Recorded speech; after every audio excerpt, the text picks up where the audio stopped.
Avatar Meher బాబా key జై. ఈరోజు ఈ ఎండిఎఫ్ వేదిక మీద బాబా పాటల్లో ఒకటైనటువంటి మరచితినా మందిరం అనేటటువంటి పాట గురించి తెలుసుకుందాం. విశిష్టత ఉన్నటువంటి పాటల్లో ఇదొకటి. ఈ పాటని బాబా స్వయంగా అడిగి పాడించుకున్నటువంటి పాట. దీని గురించి మరిన్ని వివరాలు ఇప్పుడు తెలుసుకుందాం. Meaning of Meher Baba songs అనేది ఈ కార్యక్రమం. ఈ కార్యక్రమంలో అంశాలు ఏమిటంటే బ్యాక్గ్రౌండ్ ఆఫ్ మరచితినా మందిరం, origin of the song, theme of the song, original Hindi song which is the origin of this Telugu song, and then we will discuss the meaning of the song and we will have questions and answers session towards the end of this presentation. ఈ కార్యక్రమంలో ఈరోజు మరచితినా మందిరం అనేటటువంటి పాట గురించి ఈ దిగువ విషయాలన్నీ తెలుసుకుంటాము. ఈ పాట నేపథ్యం ఏమిటి, ఈ పాటకి మూలమైనటువంటి హిందీ పాట గురించి కూడా తెలుసుకుంటాం. ఈ పాట ఏ భావం మీద ఆధారపడి రాసినటువంటిది, తర్వాత పాటలో ఏవైనా క్లిష్టమైనటువంటి పదాలుంటే ఆ పదాలకి అర్థం తెలుసుకుని మొత్తం పాట యొక్క భావం తెలుసుకున్న తర్వాత ఒకసారి పాడి వినిపిస్తాను.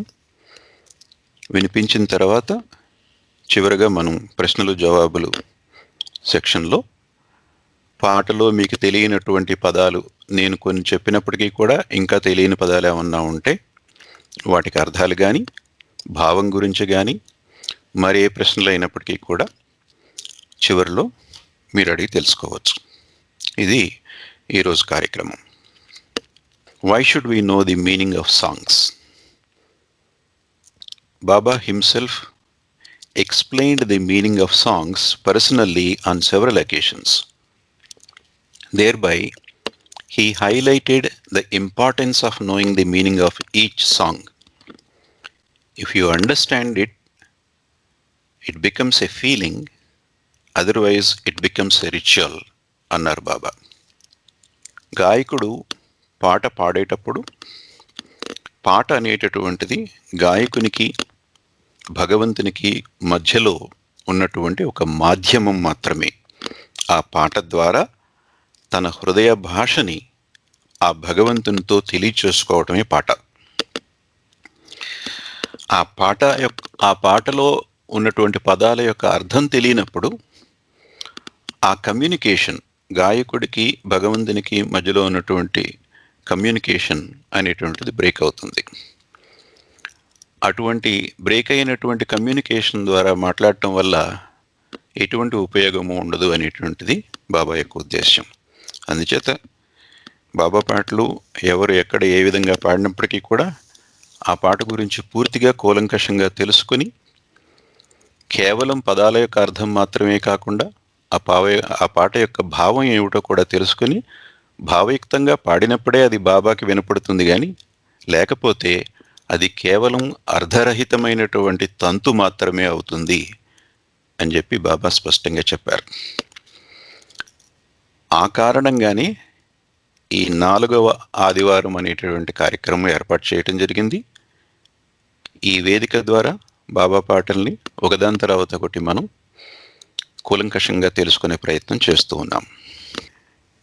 ఈ పాటకి నేపథ్యం ఏమిటి అంటే, బాబా ఆంధ్ర టూర్లో వచ్చినప్పుడు తాడేపల్లిగూడెంలో మా ఇంటికి రావటం జరిగింది. అప్పటికి నేను ఇంకా పుట్టలేదు. బాబా ఎవరెవరి ఇళ్ళకి వెళ్తారో ఒక లిస్ట్ తయారు చేశారు. ఆ లిస్టులో మా నాన్నగారి పేరు లేదు. ధనపతిరాయ నాయుడు గారిని అడిగితే, మా ఇంటికి వస్తారు కదా, మీరు మా ఇంటికి వచ్చేయండి, మా ఇంటి దగ్గర దర్శనం చేసుకుందరు కానీ అన్నారు. అంటే మా నాన్నగారు బాలగోపాల భాస్కరరాజు గారు, మా అమ్మగారు బాలగోపాల గోవిందమ్మ గారు తదితరులు గబగబా ధనపతిరావు నాయుడు గారి ఇంటికి వెళ్ళిపోయారు. వెళ్ళిపోతే లిస్టులో లేకపోయినప్పటికీ కూడా ముందు ఫస్ట్ బాబా నేరుగా మా ఇంటికి రావటం జరిగింది. వచ్చేటప్పటికి ఇంట్లో బంధువులు, స్నేహితులు వచ్చిన వాళ్ళు ఉన్నారు. బాబాను చూద్దామని వచ్చిన వాళ్ళు. బాబా అడిగారు, ఏడి భాస్కర్ రాజు ఏడి అని అంటే, ఇలాగా డాక్టర్ గారి ఇంటికి వెళ్ళారు, మీరు అక్కడికి వస్తారని చెప్పారు. చెప్పేటప్పటికి సరే, వాడు లేకుండా నేను వచ్చినందుకు నాకు తగిన శాస్తి అయ్యింది, నాకు ఏదైనా శిక్ష వేయండి అని చెప్పి మండలిని అడిగారు బాబా. అడిగితే ఇరిచ్చి బాబా చెవి మెలిపెట్టారు. మెలిపెట్టిన తర్వాత బాబా అందరినీ ఉద్దేశించి, సరే నేను మళ్ళీ వస్తాను, వాడిని ఇంటి దగ్గరే ఉండమనండి అని చెప్పి ఆ లిస్టులో ఉన్న ప్రకారం హౌస్ విజిట్ చేయడానికి బాబా వెళ్ళిపోయారు. ఈ వెళ్ళిపోయేటప్పుడు ఈలోగా ఈ కబురు నాన్నగారికి తెలిసింది. ఆయన గాబరా పడిపోయి, అయ్య బాబోయ్, అవతార పురుషుడు స్వయంగా మా ఇంటికి వస్తే నేను ఇంటి దగ్గర లేకపోవటం, ఆయన ఆహ్వానించలేకపోవటం ఎంత తప్పిదం జరిగిపోయింది అని చెప్పి గుండెలు బాదుకుంటూ డాక్టర్ ధనపతిరావు నాయుడు గారి ఇంటి దగ్గర నుంచి హడావుడిగా కారులో వచ్చేస్తుంటే బాబా కారు, డాక్టర్ గారు వస్తున్నటువంటి కారు రెండు దారిలో ఎదురైనప్పుడు, ఎరా నేను మీ ఇంటికి వస్తే ఎక్కడికి వెళ్ళావు నువ్వు అని అడిగారు తమాషాగా, చలోక్తిగా. అయితే నాన్నగారు దాన్ని చలోక్తిగా తీసుకోలేదు. గుండెల నిండా బాధ ఉంది, చక్కటి అవకాశాన్ని కోల్పోయాని, మళ్ళీ వస్తారా రారో, మళ్ళీ ఎప్పుడు వస్తారో, ఇటువంటి ఆవేదనతోటి గుండె నిండా బరువైపోయి ఉన్నది హృదయం. అంటే బాబా ఇలాగా డాక్టర్ గారి ఇంటి దగ్గర ఉన్నాము అని చెప్పారు. ధనపతిరావు నాయుడు గారు మధ్యలో వచ్చి బాబా అని ఏదో వివరణ చెప్పబోతే ధనపతిరావు నాయుడు గారిని నోరుని ఇలా మూసి వేలుతోటి జాగ్రత్త, మాట్లాడకు అన్నట్టుగా చిన్నగా హెచ్చరించి, సరే అయితే నేను మళ్ళీ ఇంటికి వస్తాను, నేను వెళ్ళి నువ్వు ఇంటి దగ్గరే ఉండు అని చెప్పారు. అలా అని చెప్పినప్పటికీ కూడా నాన్నగారు కోలుకోలేదు ఆ పరిస్థితి నుంచి. కోలుకోకపోతే నాన్నగారికి నడుం దగ్గర చక్కెర గింతలు పెట్టి, కితకితలు పెట్టి నాన్నగారిని నవ్వించి, ఓ ఇంటి దగ్గర ఉండని చెప్పి బాబా వెళ్ళిపోయి మళ్ళీ హౌస్ విజిట్స్ అయిపోయిన తర్వాత మళ్ళీ ఇంటికి వచ్చారు రెండోసారి. లిస్టులో లేని ఇంటికి 2 సార్లు వచ్చారు. వచ్చినప్పుడు బంధువులకి, స్నేహితులకి, ఇరుగు పొరుగు వారికి అనేక మంది, ఇసుక వేస్తే రాలినంత మంది జనం మా ఇంటి దగ్గర అప్పటికే సమావేశమై ఉన్నారు బాబా దర్శనం చేసుకోవడానికి. అక్కడ అందరికీ దర్శనం ఇచ్చి, ఎరా ఏది ఓ పాట పాడు అన్నారు. అన్నప్పుడు బాబా వస్తారని తెలుసును గనక నాన్నగారు ఆల్రెడీ రాసుకున్న పాటల్లో ఒక హిందీ పాట ఎంచుకుని ఉన్నట్టున్నారు సిద్ధంగాను. ఆ సందర్భంలో హిందీలో ఒక పాట పాడారు. భూల్ గయా అప్నా ఘర్ అనేది ఆ పాట యొక్క శీర్షిక. బాబా పాట విన్నారు, ఆయన కార్యక్రమంలో ముందుకు వెళ్ళిపోయారు. కొంతకాలం జరిగిన తర్వాత తాడేపల్లిగూడెంలో బాబా ప్రేమికులు నాన్నగారిని అడగటం జరిగింది, మీరు బాబా వచ్చినప్పుడు ఏదో పాట పాడారు కదండి, అది హిందీలో పాడారు, మీరు ఏం పాడారో ఏంటో మాకు తెలియదు కదా, అది మీరు తెలుగులో రాయొచ్చు కదా అని చెప్పి రిక్వెస్ట్ చేశారు. రిక్వెస్ట్ చేసిన మీదట ఆ హిందీ పాట యొక్క భావాన్ని మళ్ళీ తెలుగులో రాయటం జరిగింది, అనువాదం చేయటం జరిగింది. ఆ విధంగా మరచితనా మందిరం అనేటటువంటి పాట వెలుగులోకి వచ్చింది. ఇది ఈ పాట యొక్క నేపథ్యం. మిగిలిన విషయాలు చూద్దాం. ఘర్ కీ యాద్ అనేటటువంటి హిందీ పాట ఇది. అయితే ఈ పాటను మనం పూర్తిగా ప్రజెంట్ చేయట్లేదు, మనం పూర్తిగా ప్రజెంట్ చేసేది మరచితనా మందిరం. దానికి ఉపోద్ఘాతంగా, దానికి ఇంట్రొడక్షన్గా, పరిచయంగా ఈ పాటను కూడా ఇందులో చేర్చటం జరిగింది. అయితే ఈ పాట గురించి కొన్ని వివరాలు ఏమిటి అంటే, నేను చిన్నతనంలో ఉన్నప్పుడు నాన్నగారు ఈ పాట పాడటం విన్నాను నేను. అయితే అప్పట్లో ఎక్కువగా పాడుతుండేవారు కాదు. అప్పటికే ఈ పాట రాసి దాదాపు 20 సంవత్సరాలు 25 సంవత్సరాలు అయిపోయి ఉంటుంది. నేను చిన్నపిల్లవాడిని. సో దాని తర్వాత ఇది తెలుగులో కూడా రాయటం వల్ల, తెలుగు పాట ఎక్కువ పాడటం వల్ల ఈ హిందీ పాట క్రమక్రమంగా తగ్గిపోయింది. ఆ తగ్గిపోతున్నటువంటి రోజుల్లో కొన్నిసార్లు నేను వినటం జరిగింది. దానివల్ల నాకు పల్లవి, అనుపల్లవి మాత్రమే గుర్తున్నాయి గానీ, చరణాలు ఏ బాణీలో పాడారనేటటువంటిది నాకు గుర్తులేదు. అందుకని రికార్డు కోసం ఆ పల్లవి, అనుపల్లవి ఒకసారి పాడి, చరణాల్ని మాత్రం వచనంలాగా చదివి వినిపిస్తాను. ఆ పాటలో ఏముందనేది మీకు తెలుస్తుంది. भूल गया अपना घर, भूल गया अपना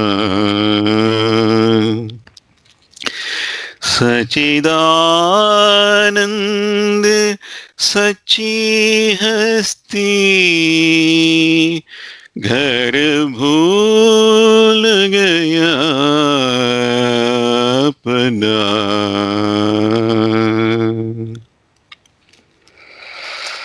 बचपन में ही किसी काम पर आ गया था इसी जहां पर, दुनियादारी हसीना देखकर दिलखशी माया जाल में फंसकर, महसूसी साथिनियों से खेलकर भूल गया अपना घर। खेल खुशी में गुजर गई थी, खुशी के दिन मेरे बीत गए थे, रात पड़ी अंधेरा छा गया, डर के मारे रोज लगी भी, चंचल मन से घूम रहा था, भूल गया अपना घर। मेरे यहाँ से दूर दस्त घर, नहीं समझ सकूं कब जाऊं घर, मरना जीना जन्म रात दिन, गुजरती हैं मंजिलों से रात दिन, दौर दिमाग में घर की याद, भूल गया अपना घर। दौड़ रहा था घर जाने में, वहदत की राहत पाने में, मुझे किसी राहगीर बुलाया, घर पहुंचाने वचन दिया, भूल गया अपना घर। मंजिल कितने लगे यहाँ से, कितनी दूरी होगी यहाँ से, दुआ मांगता भास्कर तेरा, कब जाऊं घर बाबा मेरा, भूल गया अपना घर। ఇది మరచితినా మందిరం పాటకి మూలమైనటువంటి హిందీ పాటలోని విశేషాలు. ఈ పాట యొక్క సెంట్రల్ ఐడియా లేక థీమ్, దేని మీద ఆధారపడి ఈ పాటను రాశారు, ఏ విషయాన్ని పాఠకులకి శ్రోతలకి తెలియచేయాలనే ఉద్దేశంతో ఈ పాట రాశారు అంటే, ఈ పాట గాడ్ స్పీక్స్ యొక్క సారాంశం.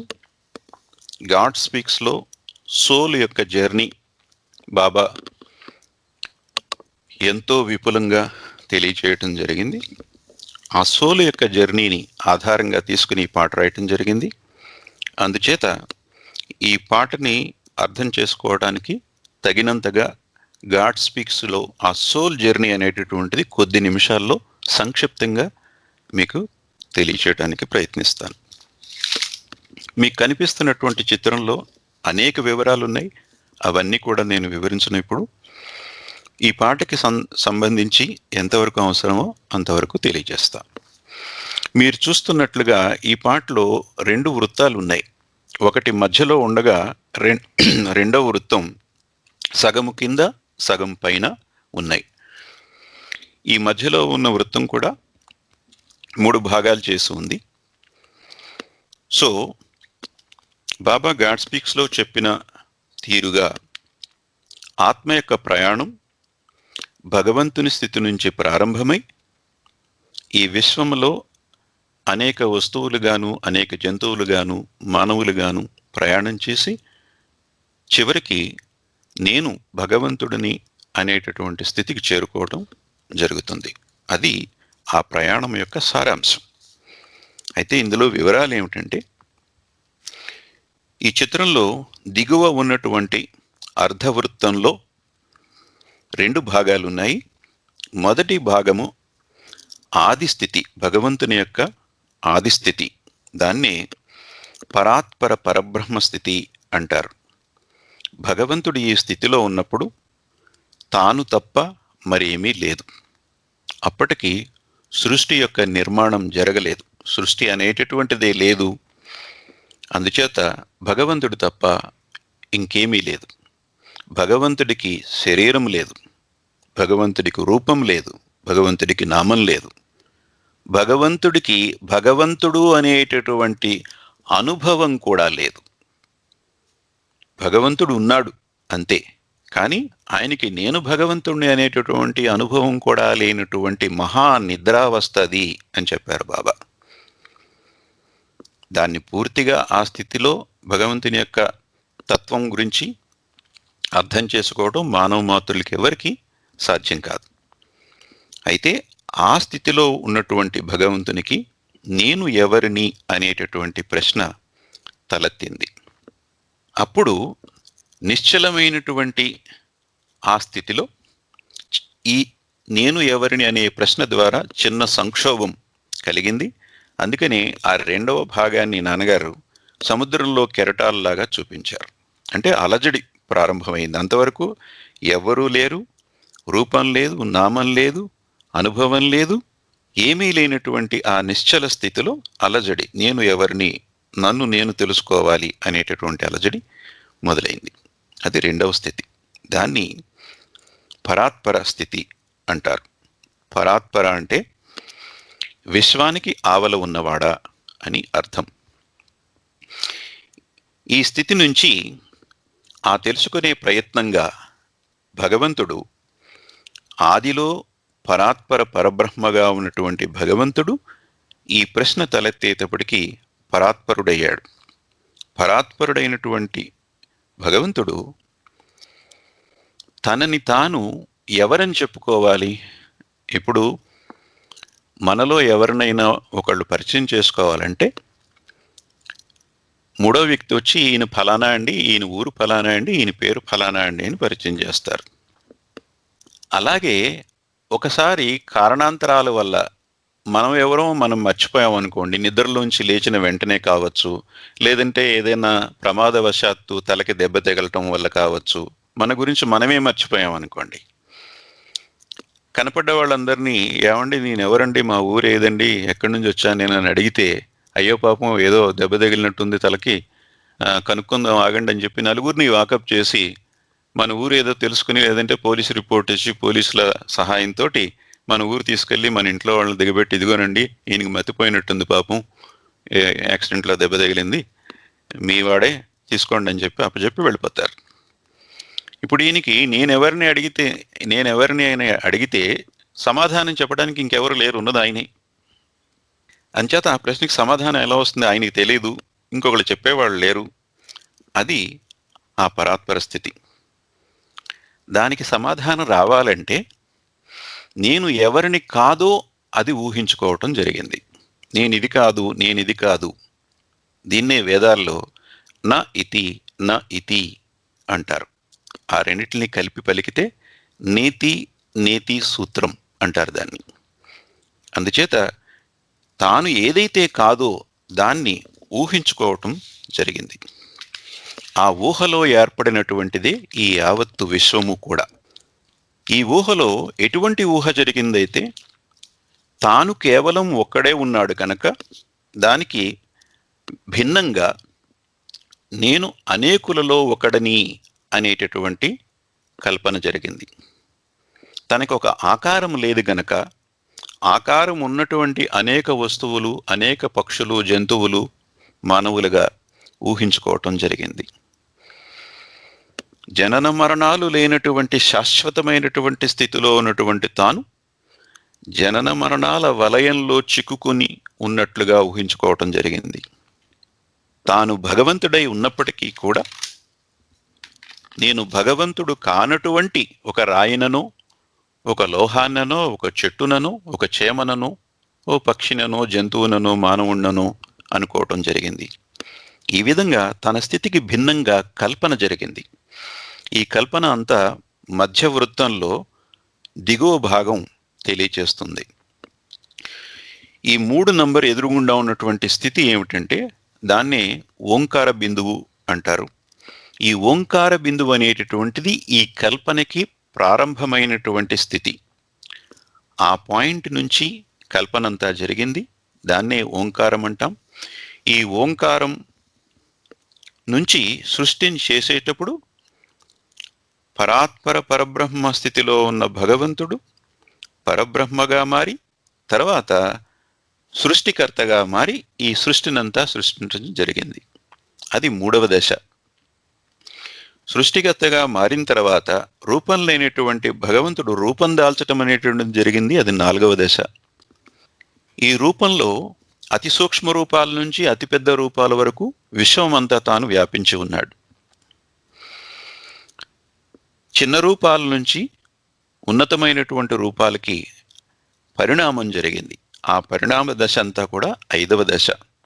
ఈ పరిణామ దశలో భగవంతుడు నేను రాయి అనే అనుభవంతో కొన్ని జన్మలు, నేను లోహము అనేటటువంటి అనుభవంతో కొన్ని జన్మలు, నేను వృక్షము అనే అనుభవంతో మరికొన్ని జన్మలు, నేను క్రిమికీటకాదులు అనే అనుభవంతో కొన్ని జన్మలు, నేను అనేక రకాల చేపలు అనేటటువంటి అనుభవంతో మరికొన్ని జన్మలు, తదుపరి నేను పక్షి అనే అనుభవంతో అనేక పక్షుల జన్మలు, నేను జంతువు అనేటటువంటి అనుభవంతో అనేక జంతువుల జన్మలు ఎత్తి తుదకు నేను మానవుడిని అనేటటువంటి అనుభవంతో మానవ జన్మలు ఎత్తటం అనేటువంటిది జరిగింది.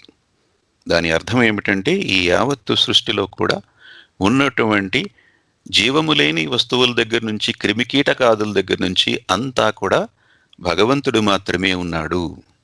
యావత్తు విశ్వమంతా భగవంతుడే నిండి ఉన్నాడు. భగవంతుడు లేనటువంటిదేమీ ఈ విశ్వంలో లేదు అనేది దాని అర్థం.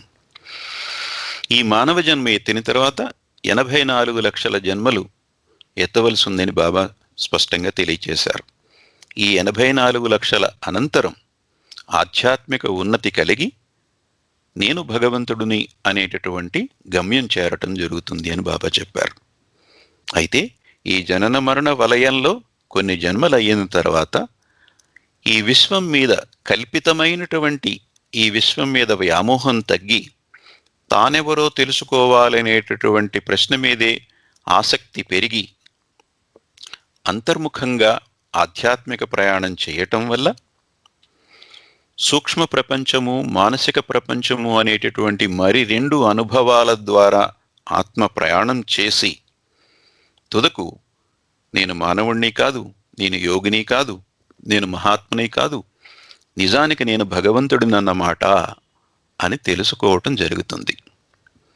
ఆ విధంగా తెలుసుకున్నటువంటి ఆత్మ భగవంతుని యొక్క అనంత స్థితిలో లీనమైపోయి తన రూపాన్ని కోల్పోయి తన ఉనికిని కోల్పోయి నేను ప్రత్యేకంగా భగవంతుడికి వేరుపాటుగా ఉన్నాననే వేరుపాటు భావాన్ని కోల్పోయి ఆ భగవంతునిలో లీనమైపోయి తానే భగవంతుడిగా భగవంతుని యొక్క స్థితిని అనంత ఆనంద అనంత శక్తి అనంత జ్ఞాన స్థితులను అనుభవిస్తూ ఉంటుంది.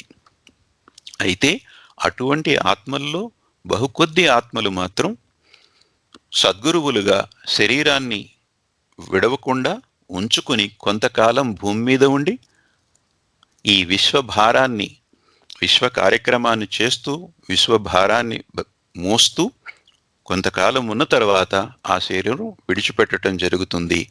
అది 8వ దశ. పరిణామ దశ 5వది కాగా పునర్జన్మల దశ 6వది. సూక్ష్మ ప్రపంచము మానసిక ప్రపంచాల గుండా అంతర్ముఖ ప్రయాణం చేయటం అనేది ఈ అంతర్ముఖ ప్రయాణం అనేది 7వ దశ కాగా 8వ దశలో నేను భగవంతుడిని తెలుసుకోవటం, అందులో కొన్ని ఆత్మలు మాత్రమే శరీరాన్ని విడిచిపెట్టకుండా ఉండి సద్గురువుగా విశ్వ కార్యక్రమం చేయటం జరుగుతుంది. దానికి ఉదాహరణగా షిర్దీ సాయిబాబా, తాజుద్దీన్ బాబా, బాబాజాన్, ఈ 5గురు సద్గురువులు బాబా తెలియజేసినటువంటి 5గురు సద్గురువులు దానికి ఉదాహరణలు ఆ స్థితికి. అలా కాకుండా యుగ యుగాల యందు ధర్మం క్షీణించినప్పుడు తిరిగి తిరిగి వచ్చేటటువంటి ఒకే ఒక ఆత్మ అవతార పురుషుడు. అదే మెహర్ బాబా, అదే జొరాస్టరు, అదే శ్రీరామచంద్రుడు, అదే కృష్ణ పరమాత్మ, అదే బుద్ధుడు, అదే యేసుక్రీస్తు, అదే మహమ్మదు, అదే మెహర్ బాబా, అదే మళ్ళీ కొన్ని వందల సంవత్సరాల తర్వాత వేరే నామంతో రావటం కూడా జరుగుతుంది. ఇది సూక్ష్మంగా గాడ్ స్పీక్స్ యొక్క సారాంశం. ఈ ప్రయాణంలో బాలగోపాల భాస్కర్ రాజు గారు ఈ 84 లక్షల జన్మల్లో ఎక్కడో ఉన్నారాయన. ఎన్ని లక్షల జన్మలు పూర్తయ్యాయి, ఇంకా ఎన్ని మిగిలిన్నాయి, నేను భగవంతుడు అనేటటువంటి అనుభవం రావటానికి ఇంకా ఎంతకాలం పడుతుంది అనేటటువంటి జ్ఞానం ఆయనకి లేదు. అలాగే ఈరోజు మనం కూడా, ఇది కేవలం భాస్కర్ రాజు గారికి మాత్రమే వర్తించేది కాదు, మనం కూడా అనేక లక్షలాది జన్మలు, జంతు జన్మలు అన్నీ పూర్తి చేసి మానవ జన్మస్థితికి వచ్చేసాం. అయితే ఈ 84 లక్షల్లో ఎన్ని మనం జీవించాము, ఇంకా ఎన్ని జీవించవలసి ఉంది అనేటువంటి వివరం మనకు కూడా తెలియదు.